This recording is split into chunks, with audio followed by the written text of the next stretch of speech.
welcome back to my channel. I'm going to be reading another article from the Truth Paper, a light paper. See the link in the description.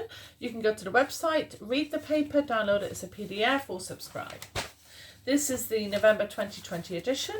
This is page 8 and the article is called, now I'm not sure how to pronounce this, so I'm going to do my best. Apologies to the person it's referencing if I mispronounce it. But I'm going to call you Geza, G-E-Z-A. So Geza, one man on a mission to hold the government accountable. The article was written by Corinne Denham. And this is a photograph of the individual, Geza, in London, I think. Okay, here we go. Geza Tarjani, that's Tarjanyi, aged 59, has just finished spending 55 consecutive days and nights at the official protest pen, a designated outside area, right opposite Downing Street, leading a campaign to hold the government accountable for its handling of the pandemic.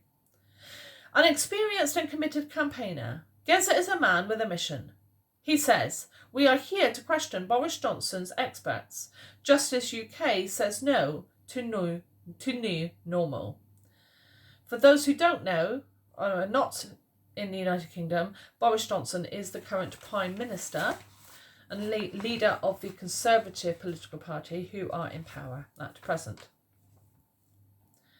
It was quite a challenge making sure enough people were at the pen 24/7.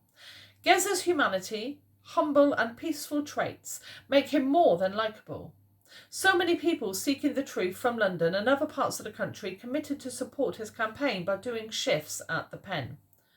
I offered to do a daytime shift from early September, and that is how I met Geza, who is very approachable, friendly and with a genuine way about him. I could see why so many people were willing and happy to help him with the smooth running of the pen.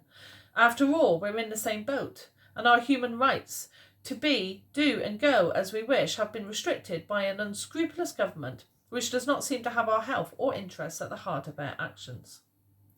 When I spoke with Geza, he said, "I'm pleased that me and my supporters' efforts have helped achieve credibility and increase social media presence. I reached a wide audience and built up strength while at the pen, where he live-streamed every event. It seems that working for humanity through citizen journalism and challenging politicians to come out of their hiding places to speak to him proved to be a full-time job." At the end of September 2020, Geza was banned from live streaming on Facebook for questioning the COVID-19 pandemic and labelling it as a fraud. Geza was a children's entertainer and DJ for 25 years until his home in Blackpool was damaged by fracking in April 2011. After realising the seriousness of the matter, he started a successful movement to oppose fracking. On several occasions, Geza went to court, attempting to overturn decisions made by government ministers regarding fracking. Geza had no experience in campaigning, but he learned new skills very quickly, which he's been refining ever since. This man has been on a journey where no stones get unturned, and his motto is, "I never stop, and if you put enough pressure on anything and find the weakest point, you get a breakthrough."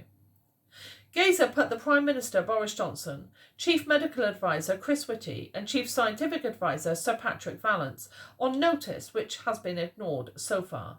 He hasn't been given any political answers or offered to discuss the issues he raised. And unsurprisingly, he's had no mainstream media coverage despite his visible and audible presence outside Downing Street and the surrounding area. Geza says, "If I'm given the opportunity to speak face-to-face with the evidence I've got of the UK government committing crimes against humanity, it would bring an end to all of this nonsense. My aim is to have those responsible brought to justice." After almost 2 months at the protest pen, Geza decided to change his strategy and has started touring the UK to raise awareness.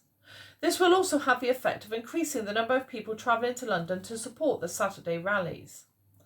As I write, it's the second week and he's been doing talks in major cities, and I'm not sure how long he will keep going. When I asked him, the answer I got was along the line of, "I won't stop until they are stopped." When you get to know Geza and witness his passion, strength and determination, you know that packing up the protest pen was not the end, but the beginning of the next chapter of his mission. Until he gets results, he will keep going. Geza is a beautiful example of someone who had no experience or skills in campaigning whatsoever, but this did not deter him. Quite the opposite, because he rolled up his sleeves and has never rolled them back. Always alert and ready for the next move, Geza guides his supporters with a smile and always promotes peaceful ways of behaving to keep everyone safe. He shows leadership skills in an authentic way, and he also adds fun from his background in entertainment.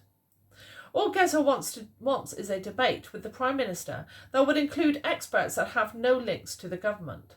The focus would be on sharing evidence or lack of evidence of COVID-19 being an infectious disease, which has restricted and affected everyone's lives, and for some in tragic circumstances, since March 2020.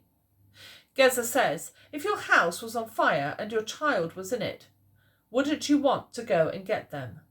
The UK is on fire.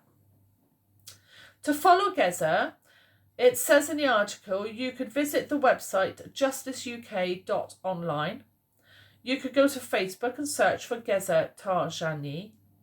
Or you could go to YouTube and search for Gayzer, Gayzer, Frackman, Frackman. Okay, thank you for listening. See you on the next video.